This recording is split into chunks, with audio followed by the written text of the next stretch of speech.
What's up, guys? It's KB. Make sure you subscribe to the Underground Sports Philadelphia YouTube channel. Click the bell icon down below so you don't miss a single video from us.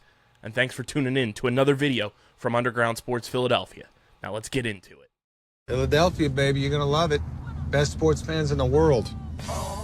Actually, the worst, but that's what makes them the best.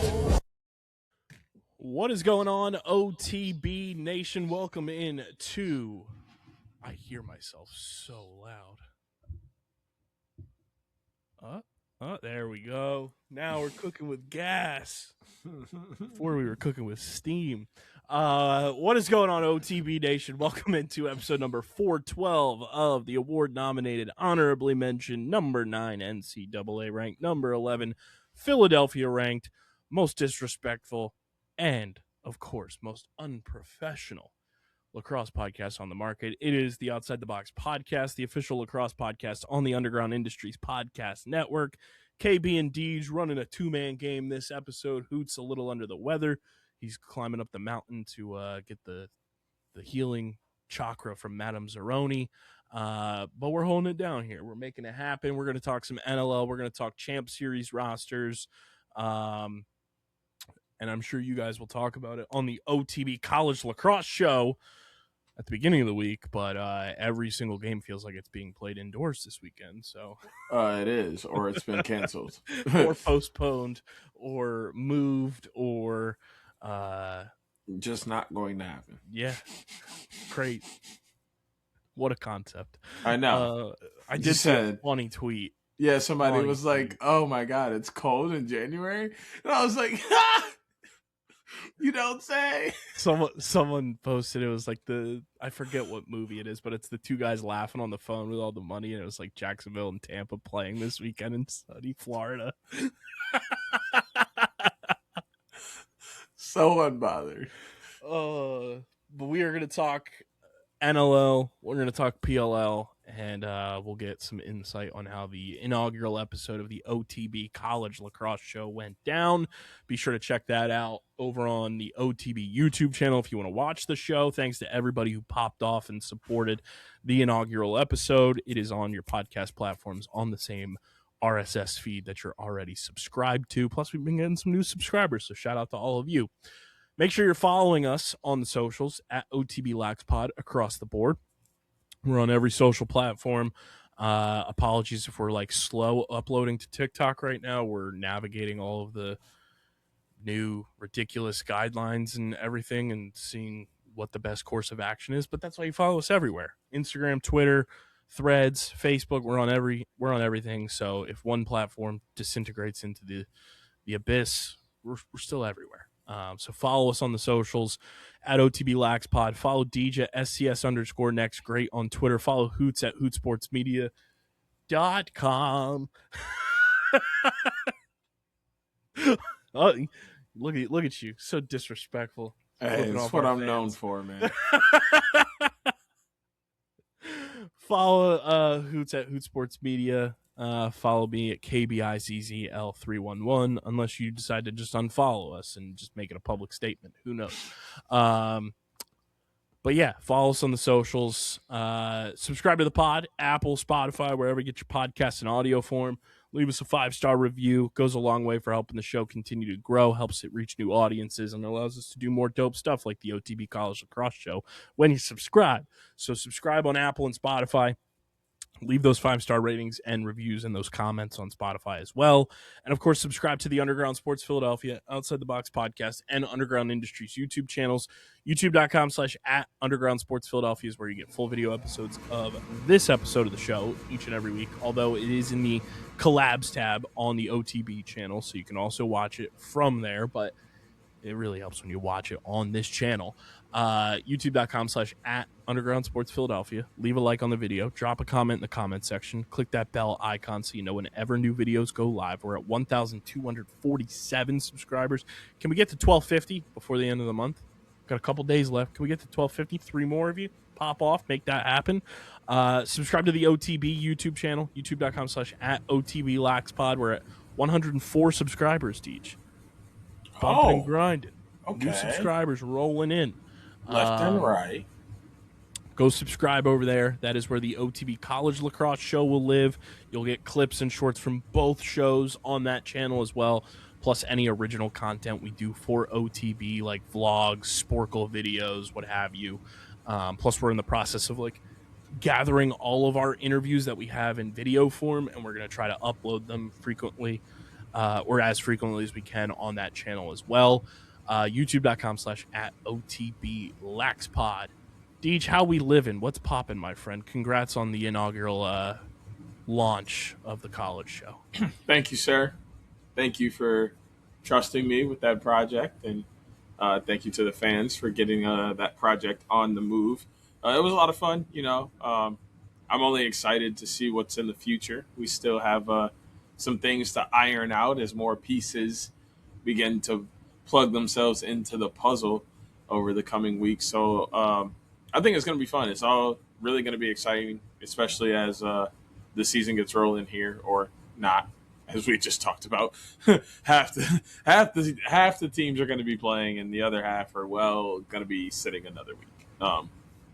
But it is what it is. We'll have plenty to talk about, kind of, on the next show. Just know that we'll have just enough to get us through the episode, and then maybe we'll have more to talk about the next week. But Hoots is going to be apparently carried the entire time. Although I've made him our residential West Coast lacrosse person, as he will be out there. So I did love the verbiage of him saying that he was just going to hop in your backpack. #certified backpack boy. I mean, hey, we started that, so I can always have my backpack on. It's ready to go at all times. Just got to strap it up. That was perfect. And hopefully Jackie Knight's out of the snow. Right? I'm assuming that's what happened. Still haven't heard from him. Hey, maybe Doodle Bob got him and erased him. Hoi me, hoi me, noi, hoi. And I mean, I wouldn't even be mad if Doodle Bob showed up to do the pod. Man. What up, gang? Doodle Bob just calls into How We Live in hotline.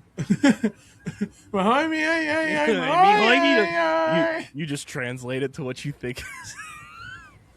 Well, he's called about the Maryland Richmond game that was postponed. Nah. He's calling about Boston U being the game of the weekend now that Syracuse is the only team playing. So look at here. You want to change that up or what now? That's but so we're basically the best team playing now. You got to talk about us. Oh, man. But yeah, go subscribe to the college show on the OTB YouTube channel, but you'll get it in your podcast feed typically every Tuesday. That'll drop. So you'll get 2 episodes a week of OTB during the college season. It'll be Tuesdays and Fridays. And probably a little beyond the college season, as far as early transfer portal moves and maybe even checking in on rookies right at the beginning, that kind of stuff. Yeah, we'll do some fun stuff to keep it flowing, and we'll get guests on that show. I'm sure we'll be talking to our guy Adam Lamberti to get him on for the draft, big boards and stuff like that. We'll tag your favorite college players if you want them on the show. Please, let please us know. We'll shoot the shots. Very funny clip, though. A tradition unlike any other. Overreacting to Duke and oh, yes. Because it is. Dude, people do it every year. And it's not even just Duke. North Carolina might lose. Maryland might lose. Notre Dame's had a couple early losses. Syracuse lost early last year. And then everybody goes, oh, my God, they lost. This team isn't as good as everybody said they are. And then that team does really good, and everybody's like, oh, my God, they did really good. Duh. They were supposed to do really good. You were the only one who said they weren't going to do good. You did that to yourself, dude. Relax. I just be vibing. Vibes and smiles. That's so funny. Let's get into the professional indoor league, because we got the collegiate indoor league popping off this weekend.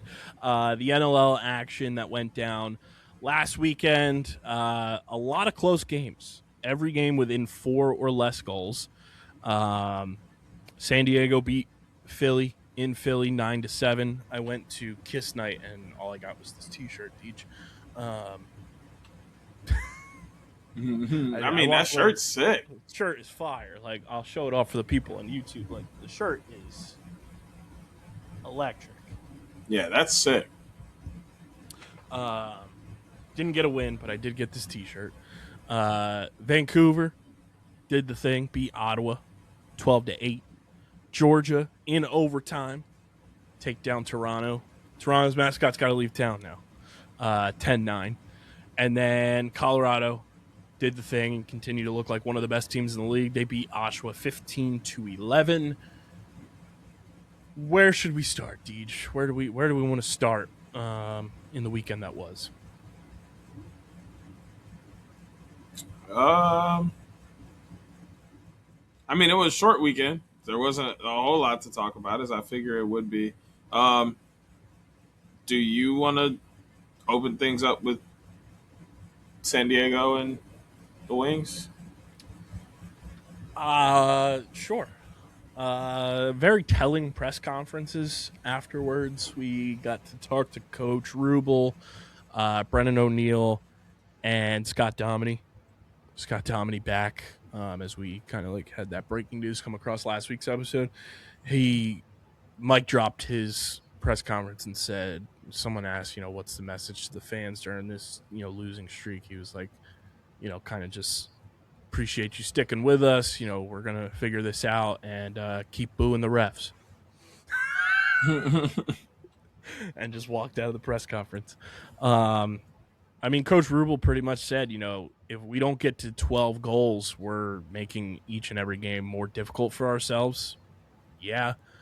The offense, it's a tale of two halves, and it's like the first half they come out, guns a-blazing, like to quote the Wonder Years, they come out swinging from a South Philly basement, and then the second half they just absolutely disappear, and it's like they play not to lose rather than trying to get a win. And I tweeted it in jest, but it's like, is Kevin Patullo calling the plays for the Philadelphia Wings at this point? Like, he's no longer with the Eagles. Like, is he calling the plays now for the National Lacrosse League team in town? Could you imagine how funny that would be? What a plot development that would be.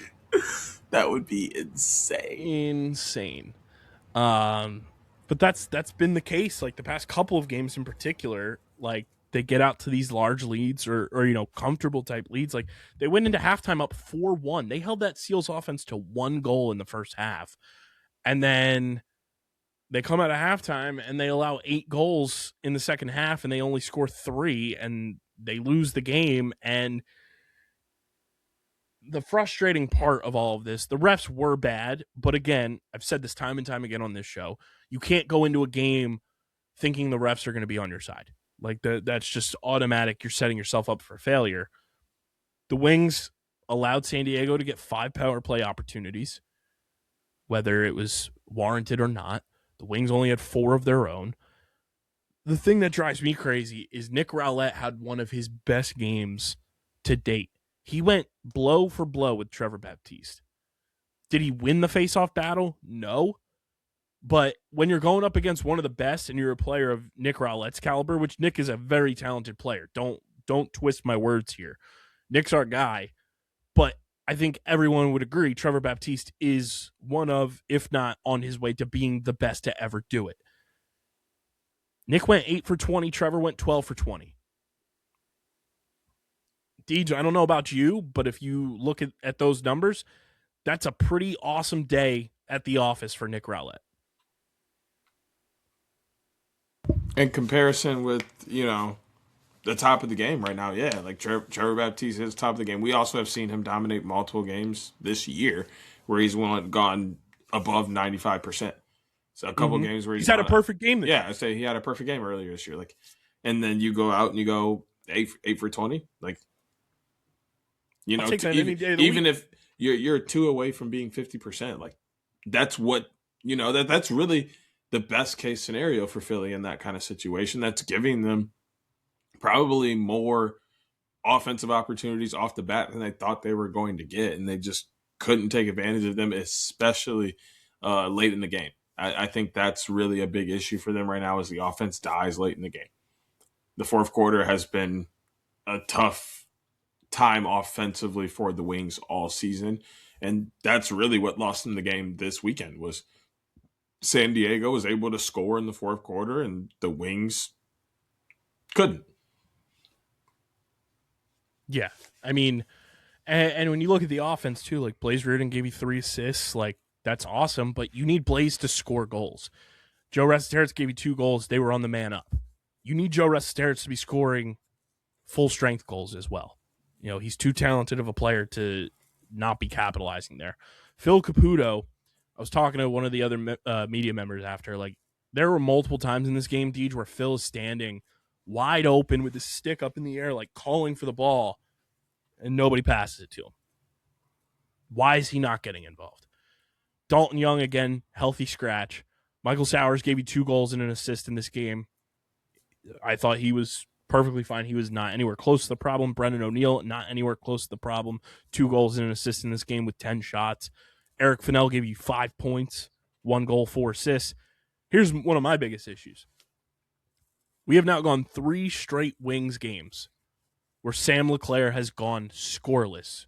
Goals, assists, zeros on the box score. You cannot have a player of Sam LeClaire's caliber going 0 for 3. And when I say 0 for 3, I'm talking games. Like, that's 3 straight games he's gone out there to just do cardio. And I love Sam. He's a friend of the show. I've been a fan of his since he was with Colorado. I was pumped when the Wings were able to trade for him. Something is wrong there where you're not getting him involved. And I don't know if it's just like carbon copy where like him and Sowers do a lot of the same things. So you're having trouble, you know, splitting that up. I don't know. But again, then that falls on coaching. When it breaks down to it, that's on offensive coaching. That's on just like game plan. Like, you have to get more guys involved on this offense, and it's got to be for a full 60 minutes. This team has not played a full 60 all season, and it's getting late real quick. Like, you're letting Nick Damude performances like this, 45 saves, 9 goals. That should win you a game when your goaltender does that every single week in the National Lacrosse League. When you have guys like Brendan O'Neill and Michael Sowers and Eric Fennell stepping up for you the way that they did, and your defense is playing the way that they are, you need to score goals. The reason that this defense falls apart in the second half is because your offense is not scoring, and on top of that, they're allowing the opposing team to get the second, third, fourth chance rebounds, and then they go and capitalize, and when they don't hit the back of the net, they're getting their own rebounds. The Wings have been piss poor in getting second chance opportunities this year, and it makes me want to pull my hair out when I'm watching the games from the press box because there's nobody even remotely like prepared to go and get a rebound. And it's like you have to be more spatially aware of your surroundings to go and get those opportunities so you can try and put the ball in the back of the net again. It was a frustrating game. This is another game that they should have won, and they let it slip away in that second half. Yeah, I think you're spot on with a lot of that, and I think it's very fixable things, especially the offensive end. I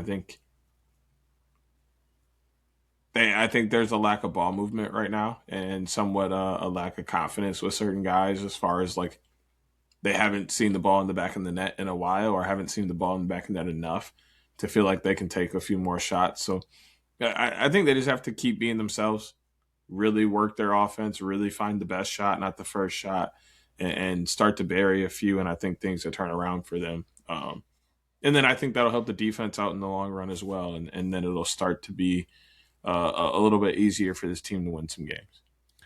Yeah, I mean, it doesn't get simpler. This weekend you go out to San Diego. So, I mean, you get a quick turnaround revenge type game to hopefully right the ship there. But, you got to be – that's the whole issue with this team right now is they are not scoring. And the offensive scheme just goes to shit in the second half. And you can't play not to lose in a league like this. If you play not to lose, you're going to fucking lose. Like, plain and simple. Like, there's no way around it. And the coaching staff should know that. They have played in this league. They have won in this league. They need to be more aggressive in the second half. They need to be more aware in the second half and just get everyone involved. Like, you can't just rely on Brennan and Michael Sowers to be the end-all, be-all for your offense. Are they wildly talented players? Abso-fucking-lutely. But those guys cannot be your sole source of offensive production, and you sprinkle in Eric Fennell there and think everything's going to be okay. You need Joe Resiteris to step up. You need Blaze Reardon to step up. You need Sam LeClaire to step up. Maybe you shift the lineup a little bit and get Dalton Young back in the lineup. I don't know what you have to do, but the offense needs to wake up. Otherwise, it's going to be a complete lost season for this team.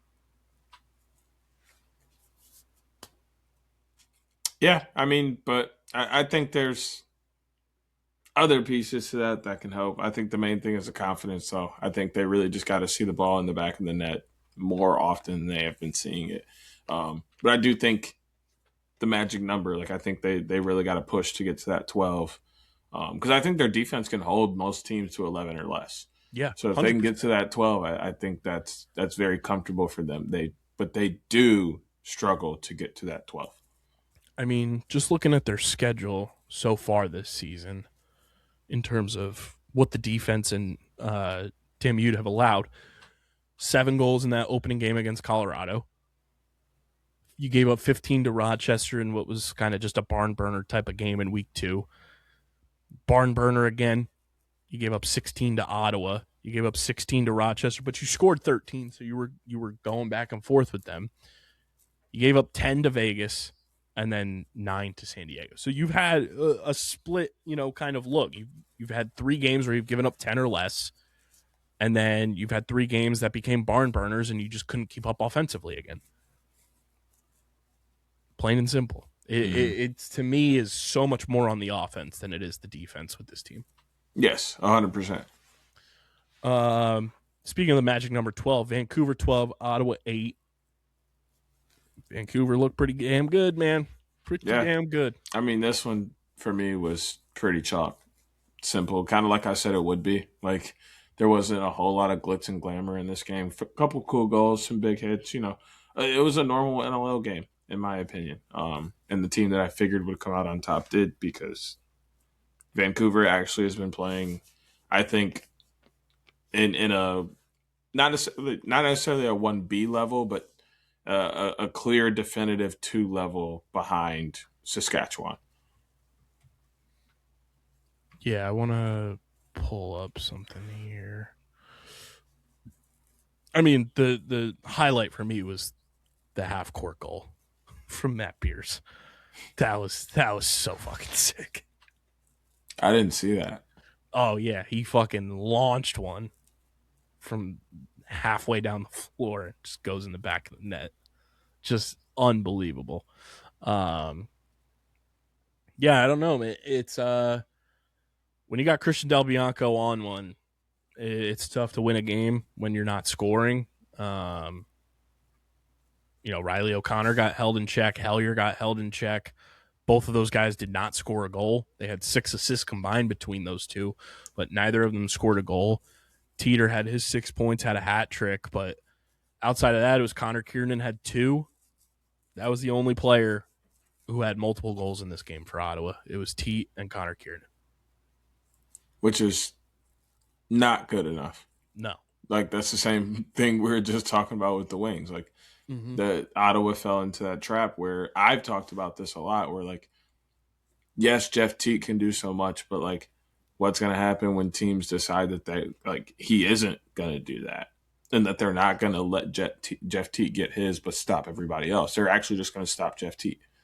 And, we've seen it a couple times this year where, like, the offense doesn't know what to do without him, which is never a good sign. Yeah. Good win for Vancouver. Absolutely needed to kind of keep pace, like you said, kind of that B, the top of the B tier right now behind Saskatchewan, Rochester, and Colorado. and kind of slowly making their way into that A tier, I think, sooner rather than later. The mascot loser leaves town match, Georgia 10, Toronto 9, final overtime. I mean, it's Lyle Thompson, baby. What more can you say? What a perfect setup for the boy. Just an absolute stinger, no pun intended, and delivers a big-time, must-needed win for Georgia. I mean, they crawled back in this game. That's the impressive part to me is Toronto had a hold and a grip in this game, and they were, looking like they were going to be able to kind of close this out, grab a victory, and be happy with taking down Toronto at home. And slowly, Toronto creeped back, goal here, goal there, And their bigger thing for me is you got to avoid the slow starts, and then you got to stay out of the penalty box. Like those two things kind of killed them in this game. But other than that, I really liked, their ability to draw back into this game and really put the pressure on late, and then eventually, use the best resource they have available, LT4, and let him take over the game.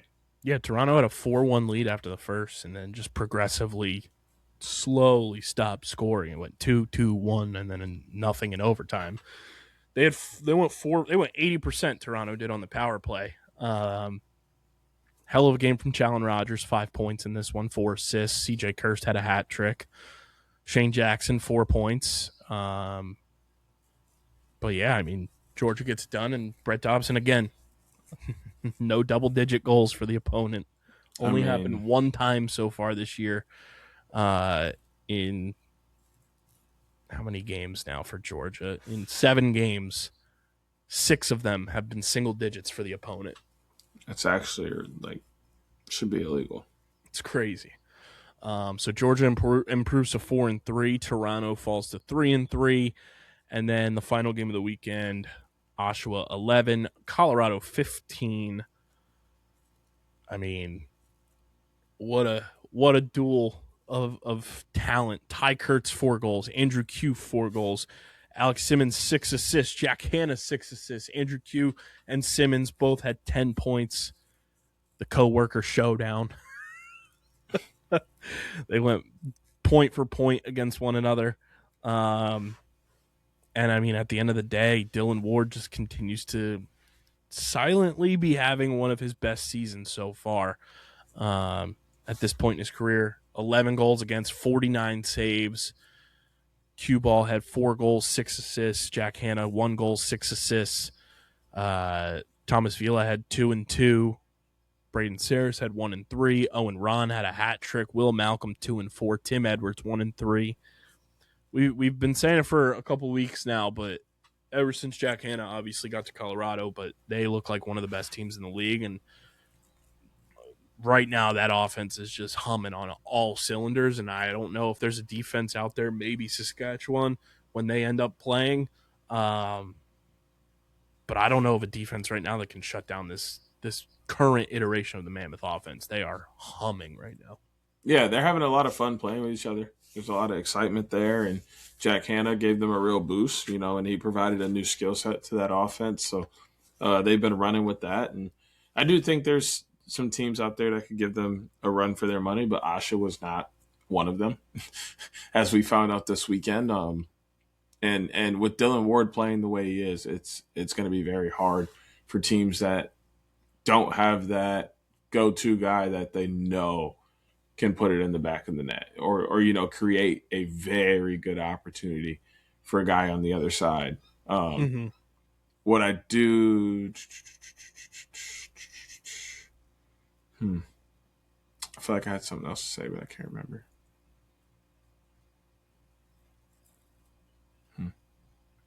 I'll think on it. But Colorado improves to 5-2, and Oshawa falls to 2-6, and somehow they're not in last place in the NLL. We'll get to that in a moment. Wow. But it was a short week. And the standings here brought to you by our friends over at Buff for our wrap-up. Guys, got to stay protected. Make sure you're not going outside if you're in the areas that Deej and I live in, because it's like subarctic weather. Freezing. It's ridiculous. I've been moving Indiana Jones and the Temple of Doom size snow ice boulders out of my driveway for the past almost week. It is it's cold, but slowly but surely we're looking for that light at the end of the tunnel, and we can go outside for those nice, spring and summertime hikes, walks around the neighborhood. Even then, you got to make sure you're protected from the elements. Buff is there to make sure that it happens.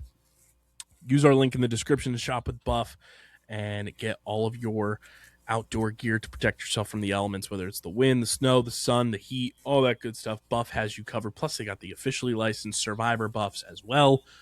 Again, use our link in the description, shop with Buff, and we thank Buff for being a proud partner of OTB. NLL standings, Deej, at the top of the table. The Saskatchewan Rush sit at 6-1, followed by the Colorado Mammoth at 5-2. The Rochester Nighthawks are 4-2. The Vancouver Warriors are 4-2. Georgia Swarm are 4-3. The Ottawa Black Bears are 4-4. Seals, Toronto Rock, Buffalo Bandits, Vegas Desert Dogs, all 3-3. Halifax is 3-4. Oshawa 2-6. And then it's just us. What up, Twin? Calgary and Philadelphia, both 1-5. What up, Twin? I think we got to play each other at some point this year. That might be the toilet bowl. That might be the number 1 overall pick game. And I hope that y'all win. If that's the case, I hope y'all win. Or, no. Sorry. I hope we win. Yeah. I hope we win. For both of the sake. For the sake of the entire NLL. But, this weekend's going to be a really fun one. I'm really sad that we're at the bottom. I just try not to think about it. Or talk about it or anything else because I knew this was going to happen. I was tweeting about it. Like when everybody was leaving, I was like, this feels like a breakup. It do feel like that. It do be like that. And this feel like when you first start getting back into the dating scene after a breakup. Like you got some potentials, but like nothing is really working. Man, it's hard out here. Dating life is crazy. Can't relate. I'm saying the way you can relate dating life to everything. Sure. The analogy. I don't really be dating like that. So I know. It's like putting jalapenos on my nachos. Hey y'all, it's just because he don't be doing it like that, not because he ain't. I don't really be dating like that. Not because he ain't. So it's gonna be a no from me. It's not because he ain't got the options. I don't want y'all thinking nothing crazy. Bro got juice, just he don't want it.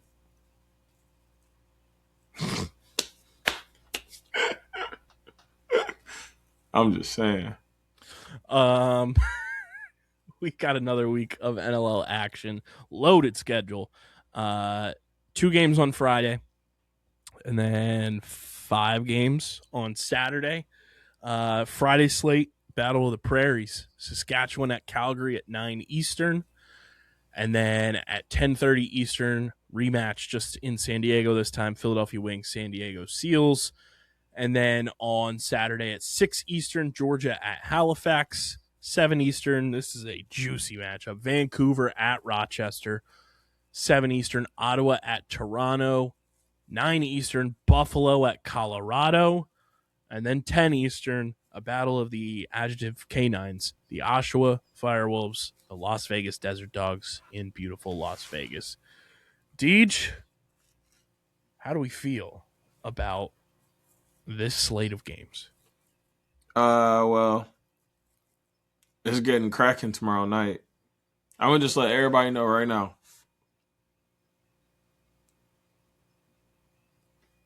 Either mute me or be ready to see some crash outs. Because the fact that the Battle of the Prairies is on the same night that Michigan and Michigan State play basketball, I'm going to have a heart attack. And y'all are going to be the first people to know it because my Twitter feed is going to be ridiculous. Between these 2 games, I'm probably going to let off somewhere between 200 and 500 tweets. I guarantee it. They're gonna say you tweeting too much. They're gonna ban me. This boy got motion. I think that's actually happened to me before. You gonna be on Reds or Blue Sky by the end of the night? Yeah. I'm gonna be on Facebook making posts in a second. All on Snapchat making stories about the game. It's gonna be vicious. But yeah, Twitter's gonna be a scene this weekend because of this. But obviously, I'm excited about that game. The rematch has potential if Philly decides they want to wake up. Vancouver and Rochester. Talk to me about it. And then also, I think we find out if Buffalo is really that bad, or are they going to play up to their competition? Yeah, I mean, loaded schedule. Saskatchewan, Calgary is going to be a doozy. Just two teams that don't like each other. Philly, San Diego in a rematch. Georgia and Halifax always play each other like super tight. Like that's going to be a game that could be like wildly low scoring the way that Dauber and Warren Hill have been playing. Vancouver, Rochester. Oh, get your popcorn. That is prime time viewing. Ottawa, Toronto, a new era rivalry there. Buffalo and Colorado, they've got history, obviously, and it's in Colorado, so you know the Loud House is going to be absolutely buzzing. And then Oshawa and Vegas, two teams that like they're mysteries. They are the grab bag teams. You don't know what you're going to get. They are like Oshawa and Vegas are like a box of chocolates, Deej. You never know what you're going to get. But Riverside game of the week to just lay it out there for the people. And if you're not using Riverside, if you're a podcaster, if you're, hosting webinars, if you're a video creator, what are you doing? Riverside is here to make sure that your video quality, your audio quality is sounding as pristine as possible, looking as pristine as possible. We made the switch to Riverside a couple months ago, and genuinely it is smooth sailing. DJ, you used it first time, kind of, captaining the ship of Riverside with the college show. It's incredible. Very easy. What they used to make them books blank for blank for dummies. You don't even need that to run Riverside. Like if you can't run Riverside, you need to go sit down somewhere. Mm-hmm. That's how I feel about it. Like it's really that simple and that easy. Like you just walk in, you press record, you do what you got to do. It'll edit stuff for you. It'll make clips for you to suggest all types of stuff. You can try it out. You can obviously undo it because you're on a computer. Like, dog, it's easy. Easy money. We're so much better at getting clips out because Riverside just takes your episode and finds the best sections of your episode, puts them in clip form for you. And if you don't like the clip, you can go in and re-edit the clip yourself and add or subtract from it, whatever you need. It pops out segments for us. It's truly incredible. It's got a built-in editing bay, and it has made our lives so much easier. Plus, it's so affordable. You want to get your podcast started, make the switch like we did, use our link in the description and join Riverside. Get your content going. There's no better place to do it than with Riverside. Use our link in the description to do so. And we thank Riverside for being a proud partner of the pod and the essentially official editing and recording software of Underground Industries. Riverside game of the week, I think we're in lockstep, dude. It's Vancouver at Rochester. Those two teams going up against each other is going to be an absolute movie. Like, it's going to be so good I should be able to rate the game on Letterboxd. You're funny for that. That is, unfortunately, my second favorite game of the weekend. My Riverside game of the week is obviously going to be the one that opens up the week. Battle of the Prairies, the natural hatred that comes with that rivalry that is very much still alive. This is like one of those rivalries where it honestly doesn't matter the skill of these two teams. They're going to go out and they hate each other, and they're going to play like it. Like, Calgary's having a bad year, but like Calgary's going to show up and play hard come Friday night, and they could shock the world and beat Saskatchewan easily because it is a rivalry game. They don't care that they're bad, and Saskatchewan doesn't care that they're good. Like, these are about to be two teams going to absolute war on the floor. and one team will come out victorious and the other won't. Like it's just that plain and simple. But yes, the Vancouver game is also extremely appealing. Vancouver and Rochester, especially Rochester being at home. I think this is going to be a very fun game. And then you have Vancouver doing the traveling, and that could affect them to some extent. So, yeah, I'm excited for this weekend. Lots of fun games. Yeah, I'm pumped. I mean, Vancouver Rochester is my number one. Buffalo Colorado is going to be fucking awesome, especially because it's in Colorado. And then who doesn't love a grab bag game? Oshawa at Vegas. Two offenses that seem to be finding their groove, but what are they going to do on the back end and defensively, and the physicality wise of that game is going to be a ton of fun to watch. So why not? Let's have a grab bag for the people there. Oshawa at Vegas. I mean, when you look at the teams active this week, is every team? Math is hard. I know people, so don't judge me. 1, 2, 3, 4, 5, 6, 7, 8, 9, 10, 11, 12. Yeah, every team's playing this week. So, like, it's a huge week for the standings, especially with, how close some of these teams are to each other in the standings. That whole group in the middle that are all 3-3.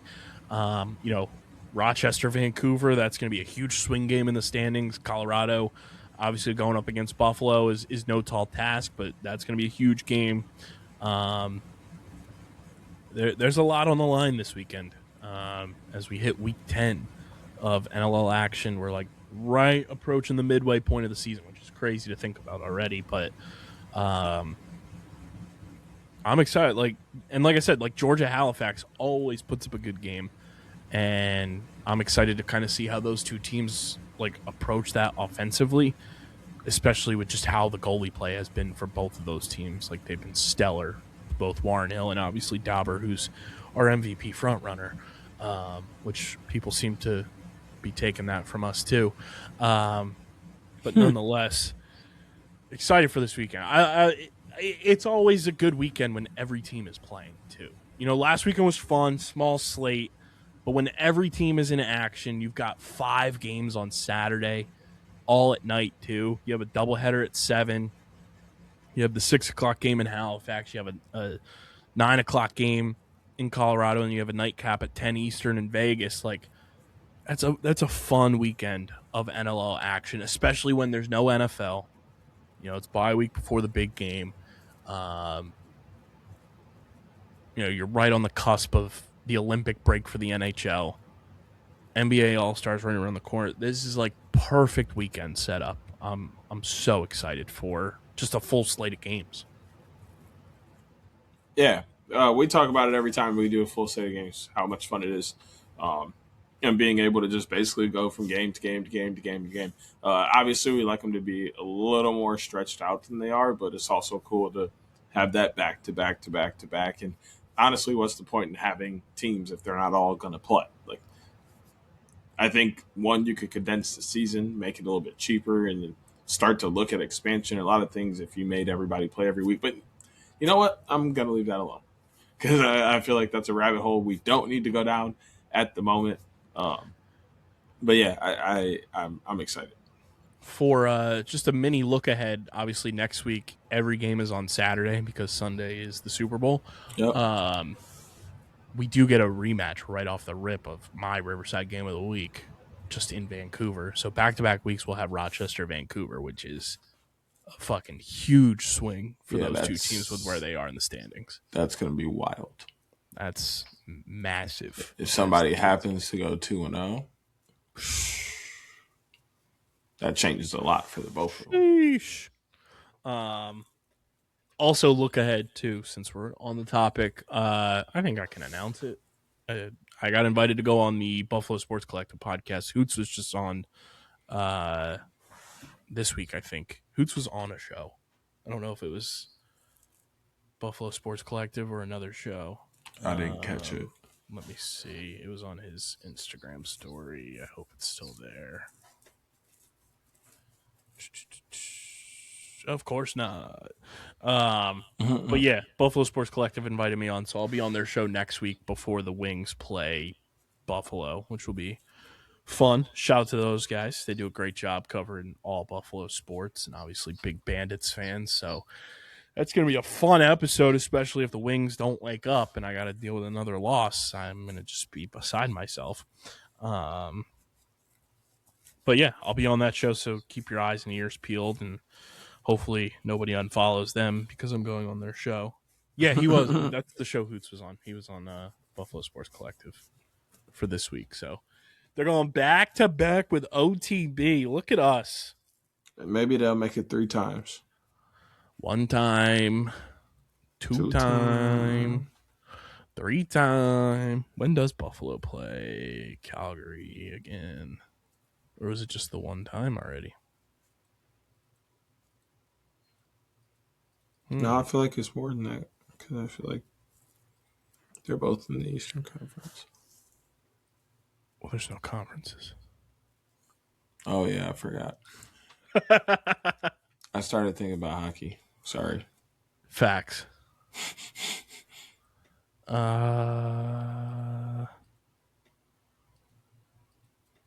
might only play once. Scrolling.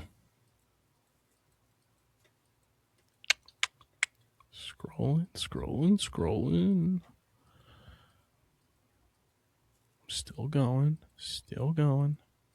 Yeah, it was just the 1 time. Yeah. You'll get them next time, champ. Darn. Dadgummit. I'm screaming. Oh, that's so funny.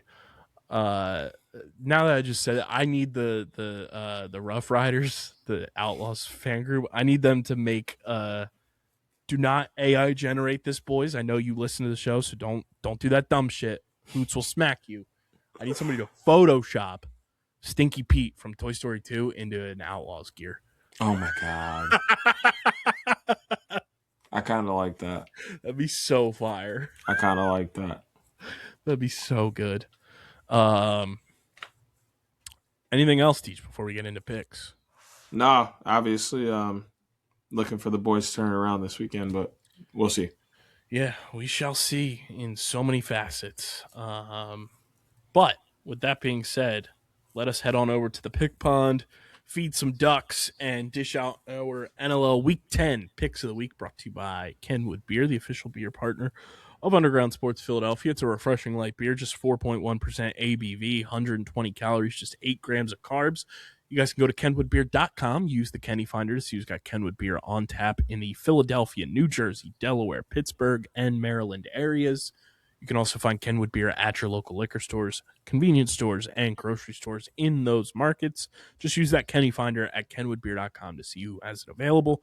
Must be 21 or older to do so. And as always, guys, please drink responsibly. We start Battle of the Prairies, Deej. I do not have Hoots' picks. But last week, pretty solid week for the boys in terms of picks. I believe I went 3-1. You went 3-1. I went 3-1. And Hoots went 2-2. We fucking got him, Teach. Yeah, we got one back. Yeah, I went 3-1. I lost the Wings game, but I won Vancouver, Georgia, and Colorado. You won San Diego, Vancouver, lost Georgia, and won Colorado. Yeah. So 3-1 weeks for the boys. On fire. We start Battle of the Prairies, though. I'm just trying to get back to 500. 500 watch. Saskatchewan, Calgary. I'm going Saskatchewan. They are the best team in the league, and I mean, until they are in that realm of until proven otherwise, I just genuinely cannot, in my heart of hearts, pick against them. They're so fucking good. So,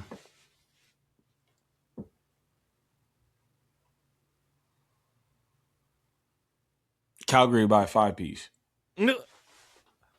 No, they probably would win by 1 if they are going to win, but I'm not going to go against my boys. I've done that before. We talked about it. I talked about it last week. I said I was going to go down with the boys, and I meant that. I meant that. I don't And care I who meant they put. that. I don't care who they playing. Hey, what's up, though? Give me the Roughnecks. New goalie. Yep. New goalie bump. Official. It got announced and everything. We were never wrong. We were just early on that. Always early. Never late. Philly at San Diego is the next one at 10:30 on Friday. Until they prove that they can play a complete game, I gotta go with San Diego. Like, I just can't, in my heart of hearts, pick the Wings until they prove to me that they can play a complete game, because they haven't done it all season. I've picked them in 7 games or 6 games, whatever it is, and I'm 1-5, just like they are. San Diego, they're at home. They just beat this team a week ago, and until I can see the Wings offense complete 4 quarters of competent lacrosse, I can't pick them moving forward. Yeah, I said that last week and they proved me right, so I kind of got to stick with it until they prove me wrong. I got to roll with San Diego to go 2 for 2 in back-to-back weeks. Then we go to 6 Eastern, Georgia at Halifax.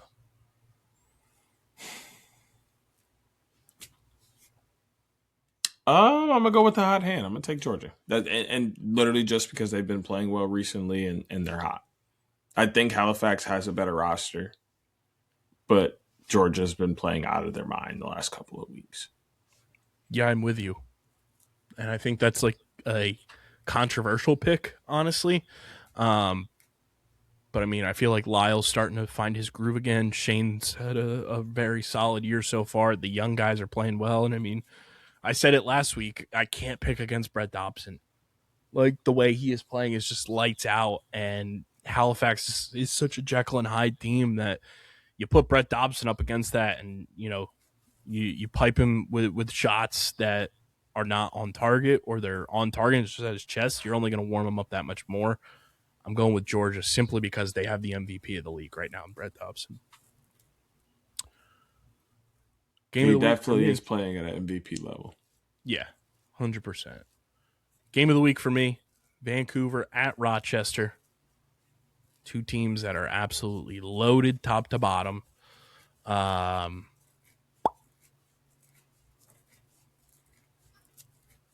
going to go with Rochester. They are coming off a bye, so they had a week of rest, and they're at home. Didn't have to travel. And I think, you know, if I'm not mistaken, they went into a bye. They went into a bye off a 1-goal loss to Toronto. They've had to sit on that for essentially 2 weeks now. So give me Rochester at home.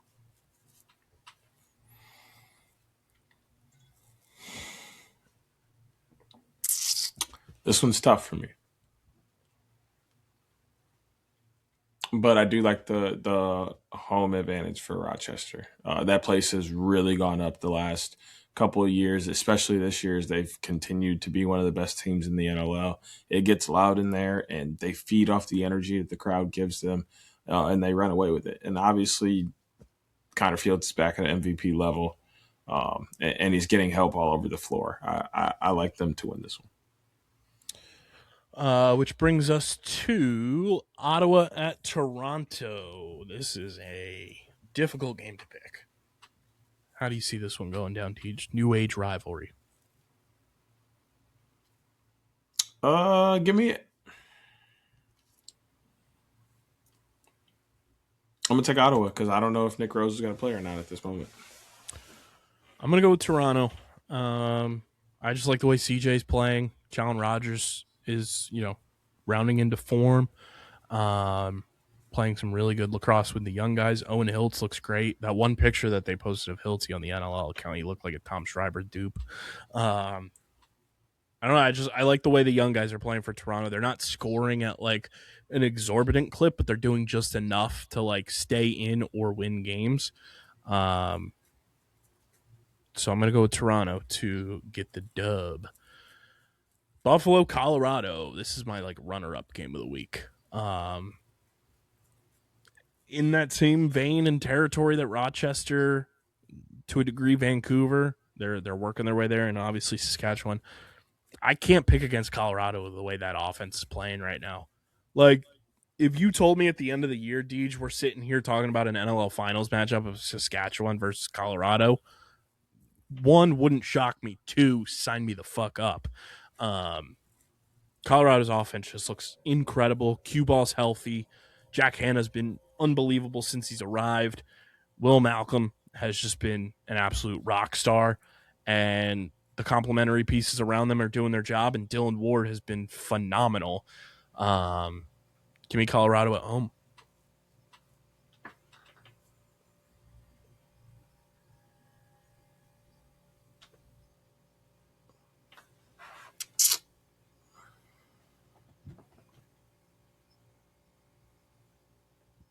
I think I trust Colorado more right now. Buffalo's on a 3-game skid, 4-game skid. 2. Because they won that game in Vegas. They came back. You're right. I think I said something like that recently. And then they were off last week. I think I said that recently last about week. them too. That's so funny, dog. I am hilarious. But yeah, I'm trusting Colorado a lot more. And like you just brought up, Dylan Ward has been playing out of his mind all year, and they got the boost from Jack Hanna, so the offense started to roll again. They got a lot of pieces working out in their favor.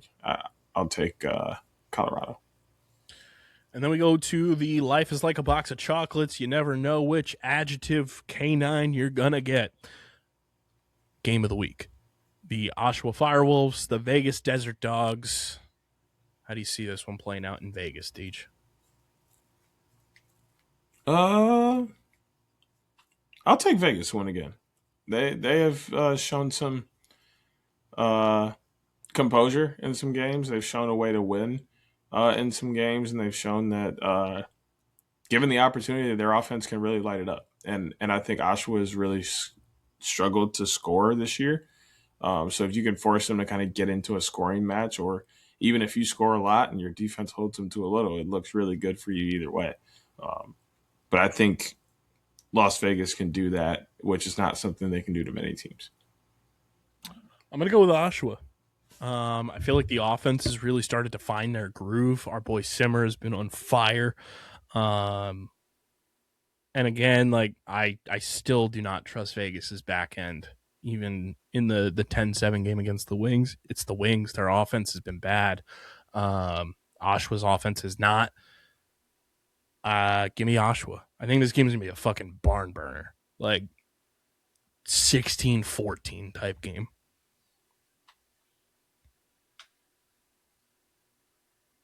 That's nasty. 16-14? Yeah. It's going to be filthy. My God. Sin City. Yeah, that's nasty. Yeah.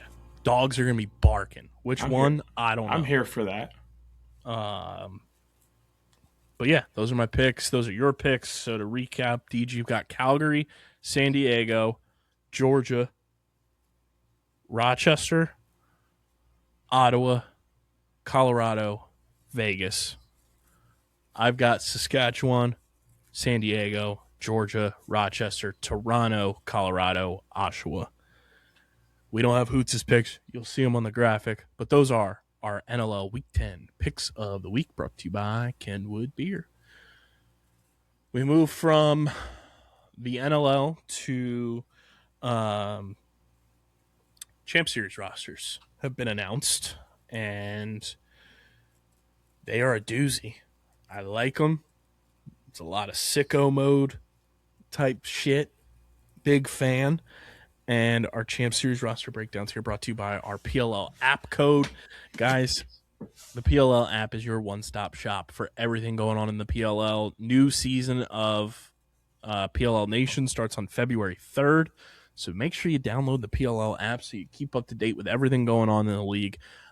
New jerseys for Champ Series will drop by the time you guys are listening to this. I'm very excited to see all of those.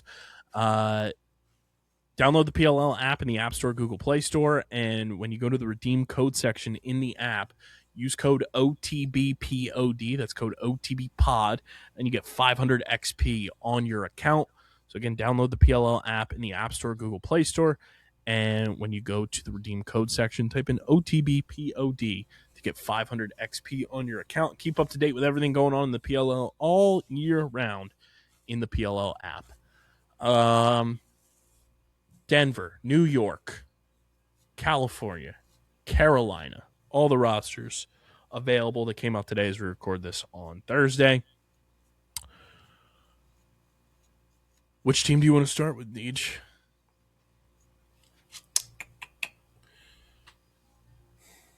Denver. The Denver Outlaws.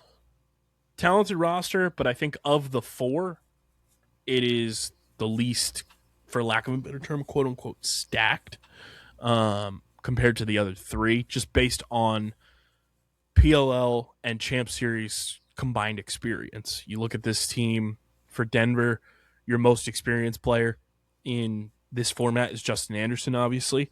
But you've got some guys, but you've got a lot of first-timers. Denver's roster, Justin Anderson, Fulton Bayman, Graham Bundy Jr., Ryan Cohen, Zach Geddes, Dylan Gergar, or as I like to call him, Dylan Gengar, Jack Gray, Lance Madonna, Owen McElroy, Logan McNaney, Mikey Schlosser at the Champ Series, Jack Van Overbeck, and Greg Weil. Your thoughts, Deej, on the PLL runners-up of 2025? I think they have a decent roster, like you mentioned. I think there's a lot of offensive talent on this roster. I think the defense is a little questionable for me.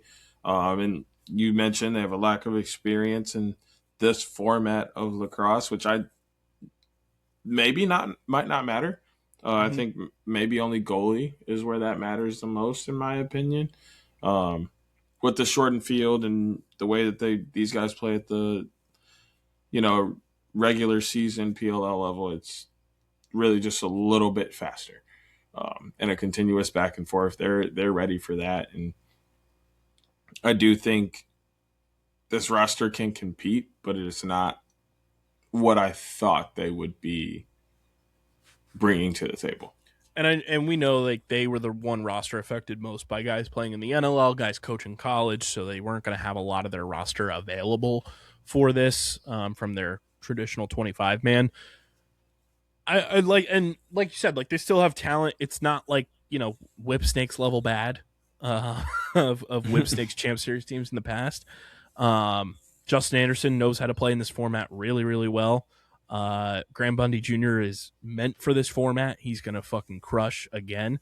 I'm pumped to see Zach Geddes finally get a chance to play in Champ Series. Obviously, this will be his first time since he spent his entire career before this year with the Carolina Chaos, and they had never qualified until this year. But Zach Geddes, again, he's a guy we've talked about a ton who would thrive in this format. Like, he is just meant for this. Like, he's going to succeed. I think Jack Gray is going to be sneaky good. And I'm excited to see Mikey out there with the boys. But I do like the roster. Again, like they're not bad. I think just from a lack of experience level, they are the quote unquote least stacked team, but I still think they're going to be nasty, and this team is going to be able to rip a lot of twos in this format too, between Mikey, Graham Bundy Jr.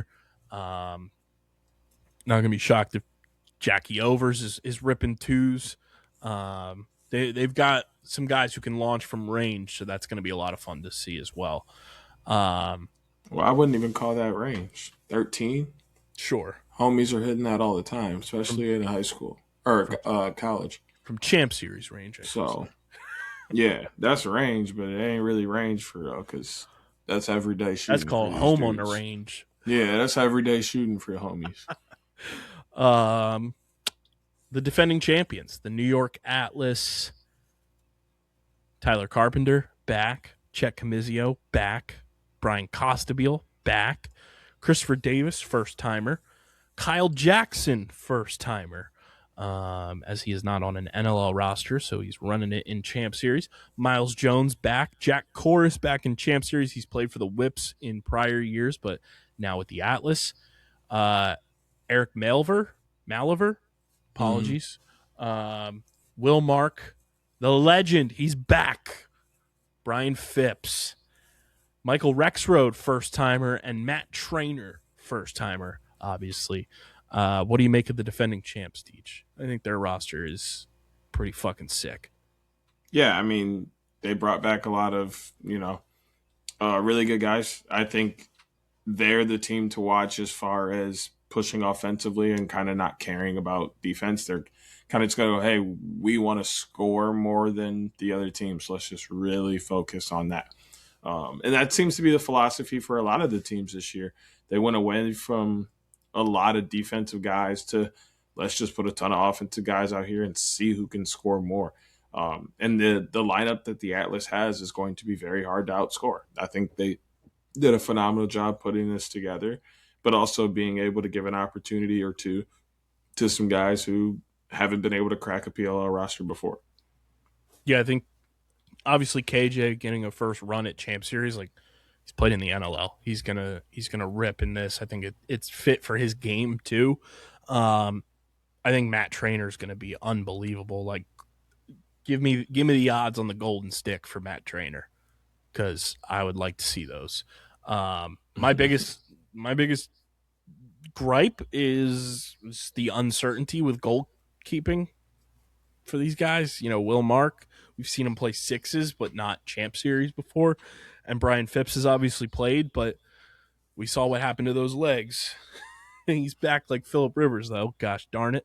That's my only red flag for the Atlas is just goaltending. But again, I think the past couple years have shown goalies can have success in Champ Series, but it's not always going to be the end-all, be-all. It's just going to be who gets hot at the right time. But that would be my one flag right now. And sneaky good player on this team, motherfucking future friend of the program, follower of the program, Max Krevsky. That dude is going to rip in Champ Series. I'm excited to watch him play for the Atlas. I still don't know who their coach is, right? Max is super cool. Not that I know of, no. I wonder if it's just going to be one of the assistants, make him intern. Well, they only have one assistant right now because Brooksy's gone. Man, what is going on over there, dog? I wonder if it's going to be Sinoski. Oh, yeah. That'd be sweet. Sino versus Brooksy would be amazing cinema. That also would be, great time for him to get out there and get rolling, see what he brings to the table. I like it. Deidre Redwoods. Mm-hmm. The California Redwoods. JB34, Josh Balkersell. Mikey Boehm, Connor Schmal, Aiden Denenza, Romar Dennis is back. BJ Farrar, Matt Note, Andrew McAdory, Chris Merle. Surprise addition to the roster. We'll talk about that in a minute. The legend Dylan Malloy, Carter Rice, Brian Tevlin, the newly signed Brian Tevlin, and Zach Vieg. How you feeling about the Woods? Wish we would have brought in a little more offensive talent, but I do know they're restricted by the NLL, and I'm not sure if they wanted to sign some of those, short-term deals. So I understand why they didn't. It's still going to work out, but that is my main concern is I still feel like they could have went and got a couple more offensive guys, but who they have is going to be electric to watch. It's going to be very fun. They're going to make this game a lot of fun, and they're ready for the up and down. I think this is one of the best teams that, hey, we can go either way and be ready for what you got. We can slow it down and make the most of our 30 seconds or 20 seconds that we get in our shot clock and run with it, or we can run fast pace and go up and down. We're ready for it all. They have bookends in Romar and Dylan Malloy in terms of height. This roster in particular may be the shortest roster of the four teams. This is the roster you want to hide from Bryce Young. Because JB, Mikey Boehm, BJ, Carter Rice, McAdory, and Tev is not 6'5". Very, very short roster. I'm intrigued by the agility aspect of this team. Like you said, the ability to get up and down the field. But I am going to be intrigued to see how that plays into the strategy almost of just the deceptiveness and the ability to cut and dodge that these guys have and using their stature to their advantage. Yeah, I mean, that's all this game is about, is getting to your spot and letting it go. The more cage you have to shoot at, the better. And there's not a whole lot for the goalie to help out here because all the shots are coming so fast and in close proximity. That makes it tough for goalies. So this is really just a chance for offensive guys to tee off pretty much. And if you're able to get to your spot consistently, you're going to have a good time. I think there's going to be a lot of goals all around.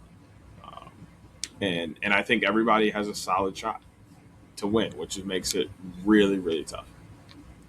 And the final roster, the newcomers, the first-time qualifiers, led by Stephen Brooks, the new head coach of the Carolina Chaos. The Carolina Chaos roster: Chris Aslanian, Cole Williams, Ray Dirth, Austin Kaut, Ross Scott, Mark Glissini, Jackson Eicher, Brendan Nichtern, Shane Knobloch, Sergio Perkovic, Charlie Bertrand, J.C. Higginbottom, and Christian Scarpello. Deej, I love this roster. This is my favorite. You were telling me that. This is my favorite roster of the four. Top to bottom, pound for pound. I love this Carolina Chaos roster for Champ Series. Probably more than I should, because there's a lot of guys who have never played sixes before. There's a lot of guys who have not played Champ Series before, but there's also a good mix of guys who have. Christian Scarpello has played. If I'm not mistaken, Charlie Bertrand played for the Redwoods. Sergio Perkovic has played in Champ Series. Chris Aslanian has played in Champ Series. Cole Williams has played. So you have experience, and then you have guys like our guy, Jackson Eicher. You have guys like Brendan Nichtern, Knobloch, Ross Scott. Their games fit Champ Series perfectly. And I think it goes without saying, yes, it's a little different than a traditional game, but I do think having Brooksy at the helm as your coach, and he's coached every single Champ Series, is, to a degree, a bit of an advantage there for a team that's in here for the first time. Absolutely. I mean, it's a huge advantage. It's the point to where he knows exactly how the nuances of sixes and how they differ from the PLL, and he's going to be able to set his team up to have success. And also he's going to be able to manage the game. That's a big part of coaching, is managing the game. And he'll be able to do that in ways that maybe other coaches may not be expecting him to do, because he's already seen what happens in this version of the game. So I really, really, really like this roster. They did put together a very good roster. And I mean, look at those Atlas teams that Brooksy was, at the helm for every Champ Series, as the head coach. Those teams put up points. Those teams scored. And you look at what this roster is, made up of. Perk can hit from two, obviously. This is perfect 2-point range for a guy who has a shot like Charlie Bertrand. Cole Williams is a monster out there. Aslanian, a monster. And then you have, a guy like Jackson Eicher, whose game is just fully encapsulated for this type of format. We'll see Brendan Nichtern out there for the first time in a PLL uniform since, his military leave. Ross Scott has that deceptive quickness. Knobber, same thing. Scarpello, same thing. We saw Scarpello thrive with the Water Dogs a couple years ago. This is hands down, I'm so fucking pumped for this roster, and it just popped off the page to me. The other teams, very good talent. I like what this Chaos roster. I absolutely love it. Yeah, I'm not going to put it above the Woods roster, but it's up there. It's up there. And like you said, like each team has a chance to compete, and they have a chance to compete because they're good at specific things. Like each team is good at a particular skill set, and not, it's not jam packed. Oh, they all can, rip from range, or they're all just quick guys getting up and down the floor. No, like each team has their own unique skill set that makes them in the mix to win this thing. And that's what's going to make this Champ Series a lot of fun. And I hope that we get a Champ Series similar to what we had, when it was Boston Philly in the final. Like that Champ Series was a ton of fun. And we see these guys just go out there and rip and play their asses off, because that's going to be the name of the game, is who's going to be the last team standing. And I think it's obviously a beneficial format with the 2 weeks now instead of just one, straight shot. I think it's going to benefit every team. But man, the more I look at this Chaos roster, the more I'm just foaming at the mouth of just how this team is going to look out on the field down at the St. James, because it's like perfect roster construction. I mean, I think that have they released? They haven't released the schedule yet, have they? Yeah, they did. I can pull it up. Yeah. We've got, so first weekend is round robin. First game is Atlas versus Denver. And then it is that second game. Denver versus Cali. Carolina versus New York. Denver versus Cali is the second game instead of because Friday is just one game each, WLL, PLL. And then WLL is in the afternoon on Saturday, and then PLL's at night. So it's Outlaws, California, Chaos, New York. And then Sunday, March 1st is Redwoods Chaos at 12:30. And that is the final game of the first weekend. And then the Thursday, it is Chaos versus Outlaws. Friday is Atlas versus Redwoods. And then the playoffs are Saturday, Sunday. I don't know how I feel about it being stretched out, but I get it. It'll be better from a health perspective. Yeah, I totally understand why. But let us know how you're feeling about either your favorite team just in general with the Champ Series roster. Speakpipe.com/OTB Laxpod. It's the How We Live in hotline. You can leave us a voicemail, play on every episode. We'll react to what you leave on the voicemail line. Speakpipe.com/OTB Laxpod. Jerseys for Champ Series will be out on Friday too, which I'm very excited to see what they look like. And I just know they're going to rip. I hope so. Because, there's still nothing that tops that 2019 All-Star. Nothing. Yeah, which, that's a hell of a segue, my friend. Speaking of All-Star.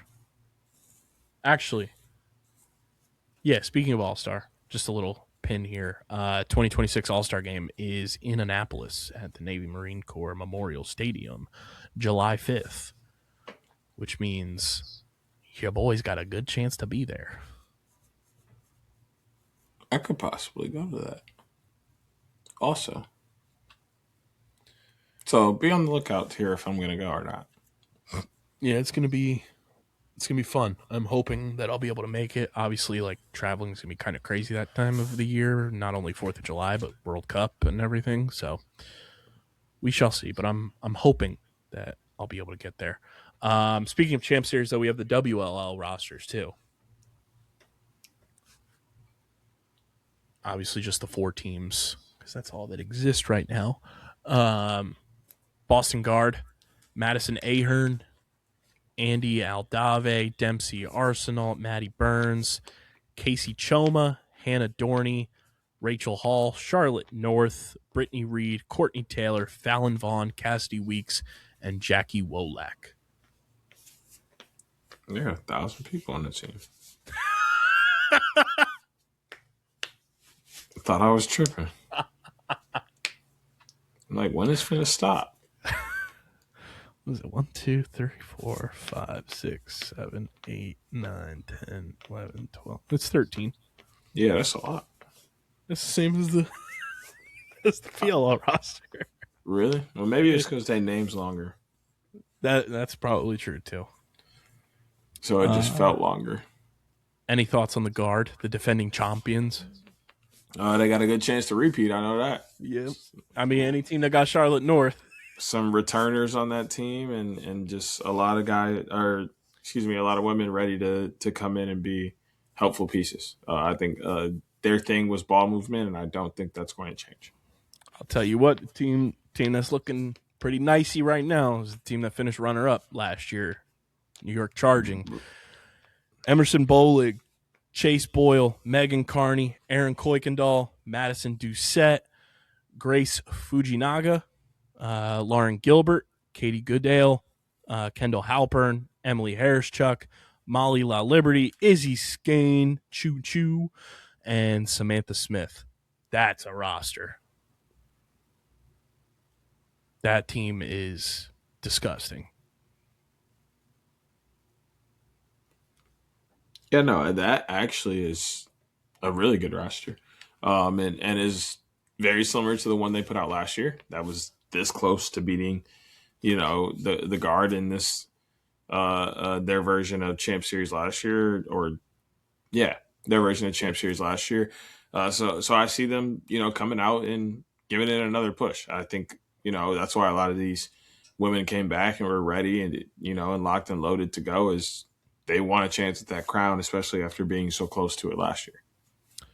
The Maryland Charm, Sydney Black, Mackenzie Blake, Abby Bosco, Aurora Cordingley, Kelly Deans, Paulina DeFada, Olivia Dirks, Megan Dowdy, Grace Griffin, Ashley Humphrey, Allie Kennedy, Sam Swart, and Kaylee Waters.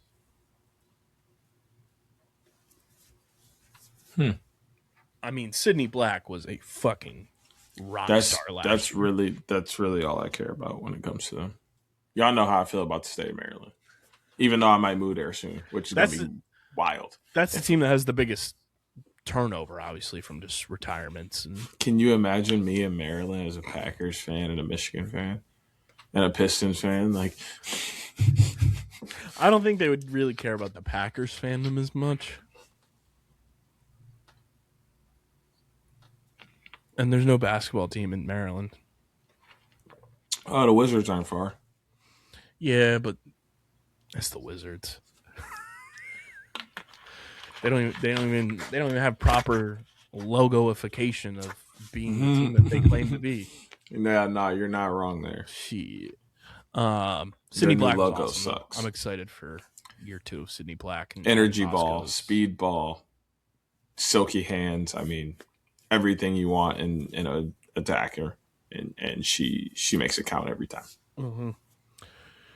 And the California Palms, Sammy Jo Adelsberger, Aaron Bakes, Anna Brandt, Kate DeVere, Sam Geiersbach, Ellie Massera, Ali Mastriani, Taylor Moreno, Emily Knowles, Gabby Rosenzweig, Jill Smith, Caroline Steele, and Caitlin Wurzberger.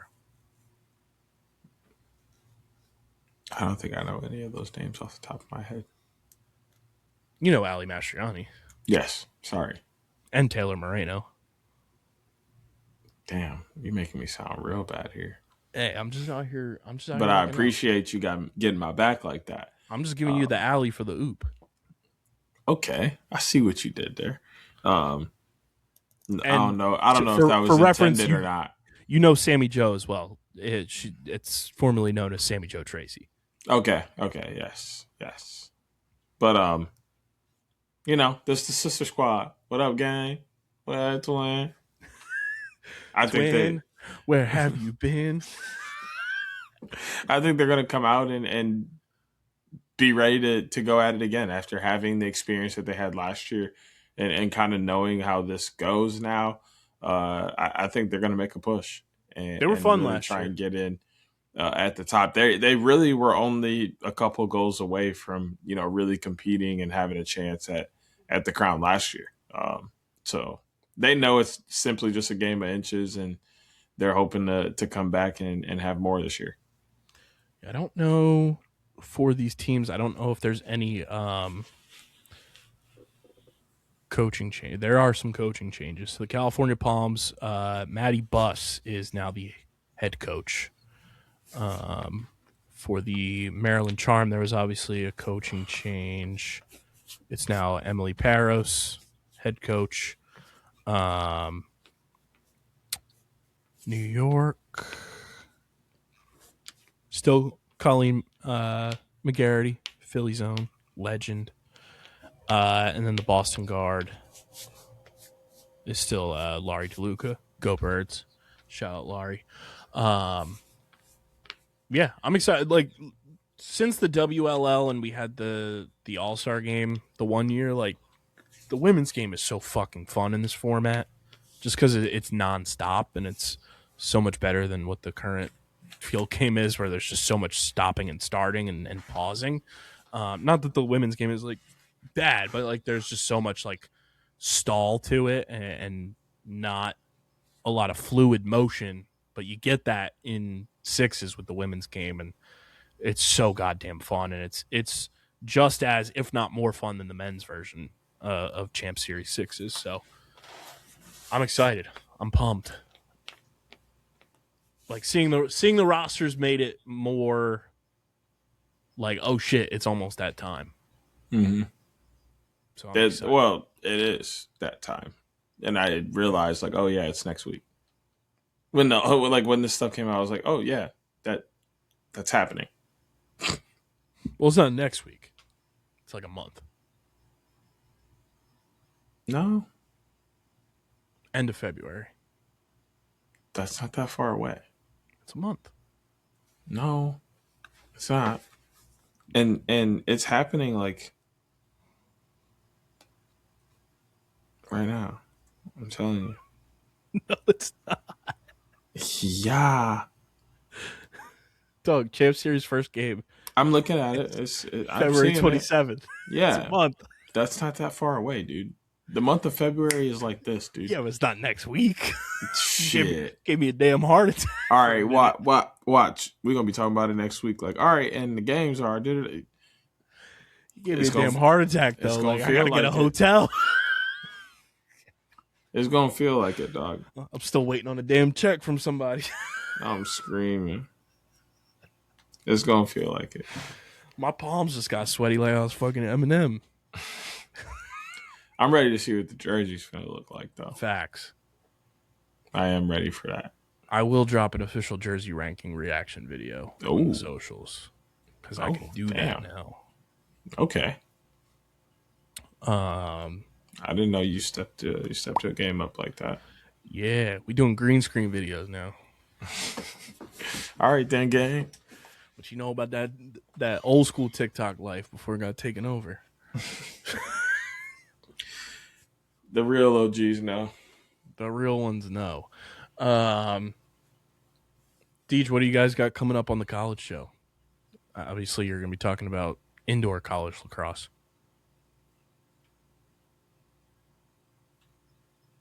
That's happening.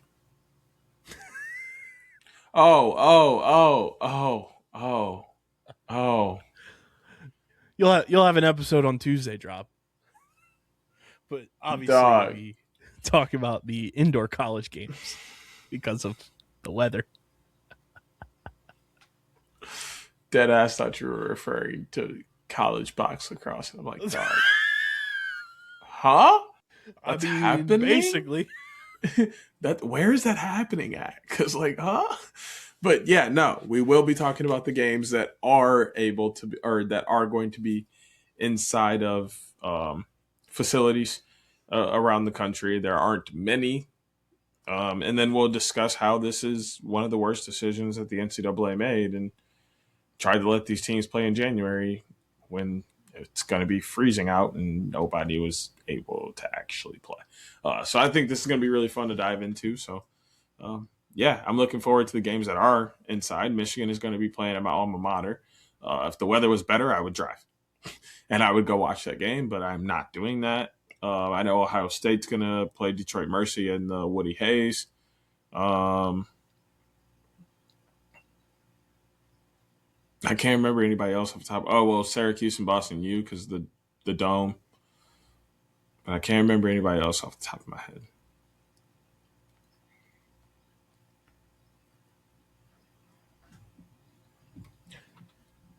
That just made me realize Jackie Knight should not be lost in the snow. He's in a motherfucking dome. Hey, I just was going to give him the benefit of the doubt, dog. Man. I was giving him the benefit of the doubt. If you or someone you know has spotted Jackie Knight around, please tell him hit me up. The Syracuse University campus, you may be entitled to compensation. And that compensation is a shout out on the OTB College Lacrosse Show. Mm-hmm. I can definitely give you that. Dude, what if we made a graphic of him on the side of an orange juice carton to missing? That is so funny. We should do that. If he doesn't show this weekend or on Monday for you, we're going to do that. Like we said, tag your favorite college players, coaches, alumni, all that good stuff, because we want to book guests for that show as well. I'm going to see if I can book a guest for this episode as well for next week and just see if we can run the gambit there. But got a fun week coming up. On Friday, I'll be at Unrivaled Philly women's basketball. Fucking loaded rosters, dude. I was looking at the teams that were playing. Let me tell you some. Let me tell y'all some. Because y'all know we talk WNBA on this pod sometimes, too. The GOAT going to be there. Everybody going to be in this thing. So it is... I'm talking about Paige. Yes. Breeze Basketball Club against Phantom BC. And then Rose Basketball Club against the Lunar Owls. Loaded rosters on all four of these teams, including 2 Philly GOATs, Kalia Copper and Natasha Cloud. Paigey Buckets, Cameron Brink. I'm going to try to get my uppies. They'll be playing for Breeze, Lunar Owls, Skylar Diggins, Nafisa Collier, Aaliyah Edwards, Real Hooper Hours, Rebecca Allen as well. Phantom, that's my squad. Natasha Cloud, Aaliyah Boston, Kelsey Plum,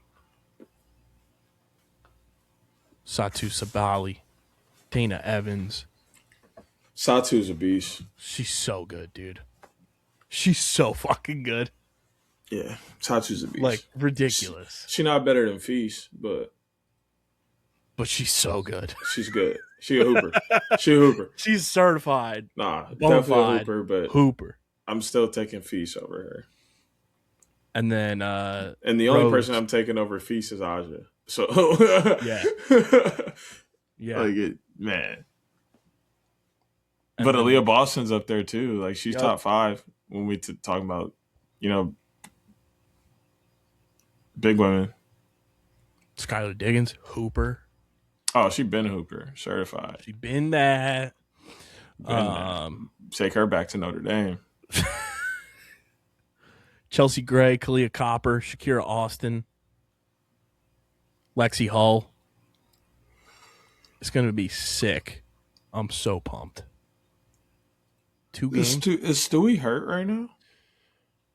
I don't know. Why do I feel like she is? Like she got hurt in the playoffs. Maybe. Let me see if I can find something here. Oh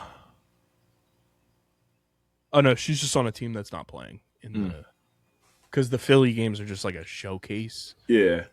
But I think they count for the records and everything. But she plays for the Mist. Because it's just the 4 teams. So Hive isn't playing Laces, which the Laces logo is sick. Mist, and then Vinyl. Vinyl's got a squad. That's the fucking stud bud squad. Hey, they go hard. They go hard. Courtney Williams on that team. Brittany Griner.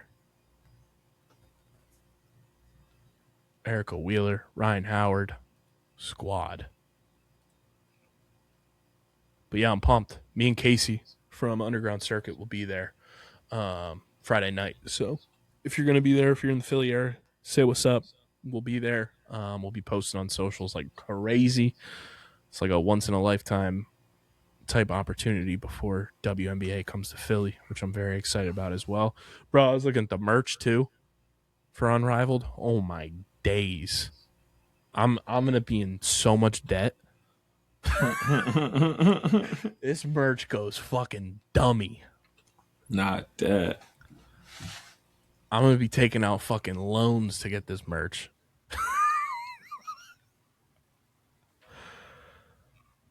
I might walk away with a fucking Phantom jersey. Why not? I mean, it's $120, so we'll check back on that. But a hat and a shirt, maybe. That seemed more realistic. Then we'll still have like $50, $55, $60 in the pocket. But the merch is insane. Whoever the Unrivaled merch partner is, shout out to them. Fucking sick shit. They do have some nice stuff. But yeah, that's all we got for you guys on this one. Shout out to everybody again who tuned into the college show inaugural episode. Stay tuned for that. That'll drop on Tuesday again this week. So it'll be Tuesdays and Fridays is the new upload schedule, especially during the college season. So stay tuned for that episode. Enjoy the weekend of NLL action. How the fuck do I have hiccups at this hour? Make sure you guys are following us on the socials at OTB Laxpod across the board. Follow DJ STS_next great. Follow along with the crash out, the great crash out of 2026. Follow Hoots at Hoots Sports Media. Follow me at KBIZZL311. Subscribe to the pod. Subscribe to the pod. Subscribe to the pod. Apple, Spotify. Subscribe to the Underground Sports Philadelphia Outside the Box podcast and Underground Industries YouTube channels. They are all collabed on this episode from Underground Sports Philadelphia, but it's youtube.com/@Underground Sports Philadelphia. Please subscribe to all three of those channels. It means the world. And we will be back. Well, Deej and Hoots will be back on Tuesday talking the college game. We'll see if Jackie Knight makes his first appearance. And then we'll be back here talking NLL, PLL, and a whole hell of a lot more. Hopefully with a guest. We're going to work on some there. But until then, this has been episode number 412 of the award-nominated, honorably mentioned, number 9 NCAA ranked, number 11 Philadelphia ranked, most unprofessional and disrespectful lacrosse podcast on the market. It is the Outside the Box podcast, the official lacrosse podcast right here on the Underground Industries Podcast Network. For Deej, I'm KB. Enjoy this weekend of NLL action. Enjoy the college games that do happen. And Deej and Hoots will see you on Tuesday, and I'll see you all on Friday once again. But until then, we're getting that cup out of here. Peace. Peace.